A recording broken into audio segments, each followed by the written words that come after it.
What does the story teach your character? Who do they become by the end?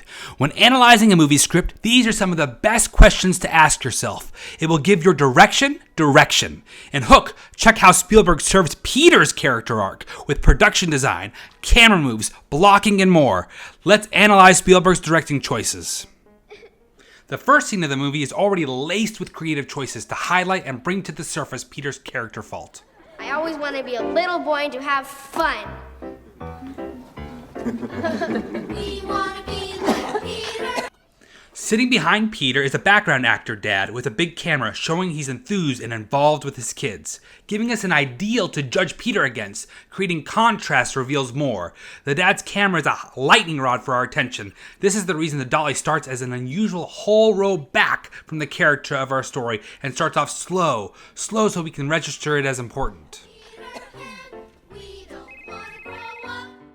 Peter chooses a business call over his daughter's play. Now Spielberg needs to make sure that the audience couldn't possibly think Peter taking this call was okay, because it's actually a mistake.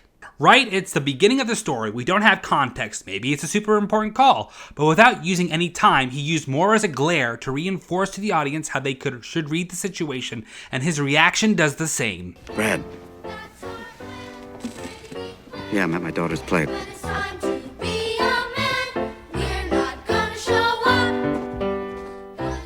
Everything about this moment here screams about Peter's character fault. First, there's a gap between Peter and his son Jack. They aren't physically or emotionally close, something not made clear by the angle beforehand.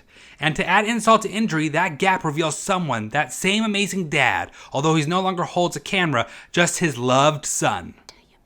Also, Robin Williams places the phone between him and his son, perhaps hinting that his work is coming between them. It also doesn't block his face when we are at this angle. It's not enough to show Peter missing his son's baseball game. The audience needs to see how it hurts his son.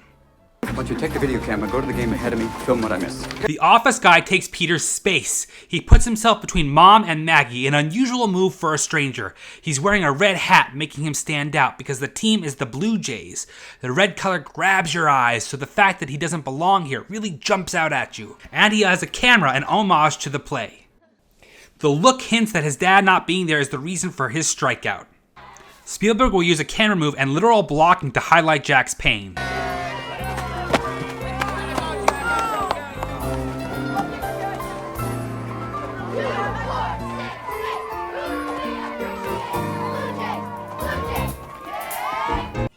The red team rushes screen right. The color again draws our attention to first establish they are happy. With Jack looking away, our attention is first on them. The yelling pumps up their excitement. But then as the camera and Jack approach each other, our attention goes to him and his pained expression. The camera's about to quicken its pace so that Jack's helmet will cover the cheering team. It's complete. Our attention is now on him and his pain.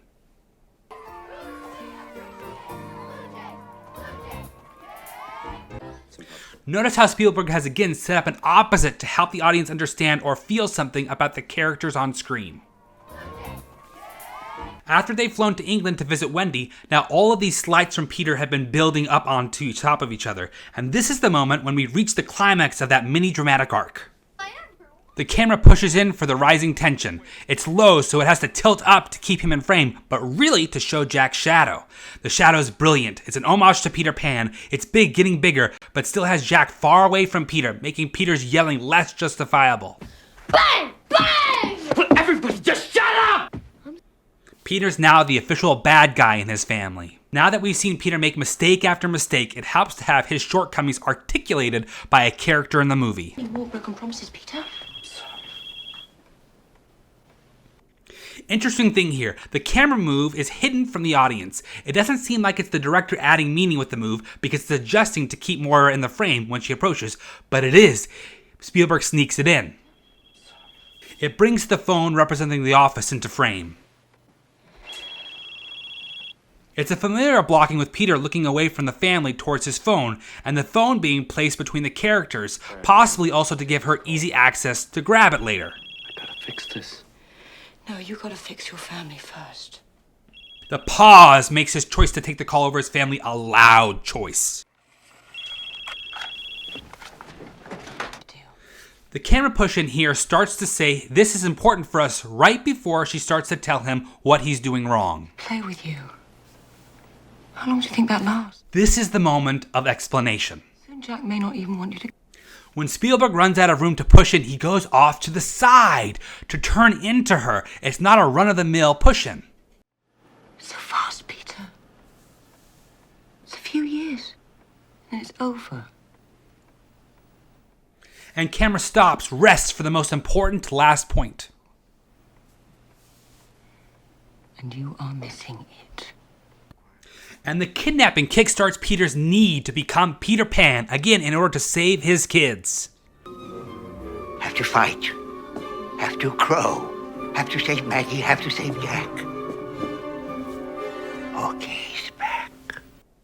To save his children from Hook and from himself, he needs to become Peter Pan again, and almost like a child. Pan has an iconic pose.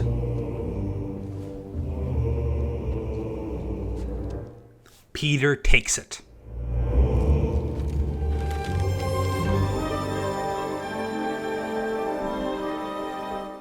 And flees from it. He may now want to save his children, but he doesn't yet want to become the person he needs to be to save them. When Peter comes to Neverland and meets the Lost Boys, he's at such a low point, he's been broken down so much so, now he's ready to want to believe he's the Pan.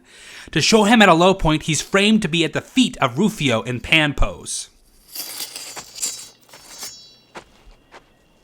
Can't. At first, only the smallest are on his side. And he's collapsed on the floor. He trains, and Spielberg even shows he's working hard with this cool shot.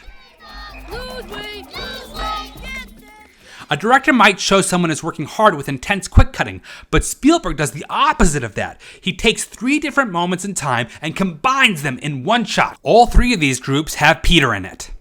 The intensity of the feeling gets bigger as there is a camera move, and the group being focused on now gets closer to camera, so bigger in frame. Peter realizing his happy thought is a big step in him becoming the dad he needs to be. With a twinkle in his eye, something dawns on Peter here, supported by a camera move descending to his level. The first time I've seen that used for a realization moment. I know why I came back. I know why I grew up. I wanted to be a father. I got it. I found it. Him finding his happy thought changes him into Peter Pan.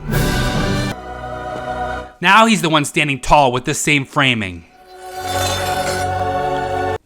With a good chunk of the character work done, we have the war, so Peter can rescue his kids.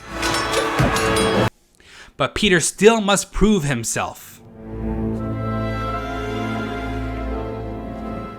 The blocking echoes that of the phone ringing scene.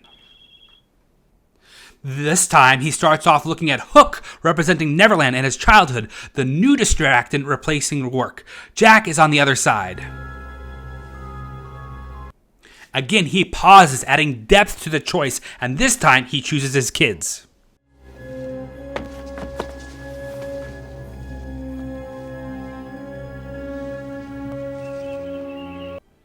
With Peter's transformation nearly complete, the fight between Peter and Hook remains. Bearing no time, James Hook. They will be flung at the doors of your children's children's children.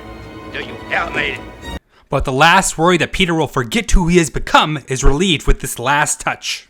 A dolly in beside Peter, adding importance to what Hook is saying, something you might expect to be done with a front push-in, but this time with a Spielberg twist from the side. And don't ya?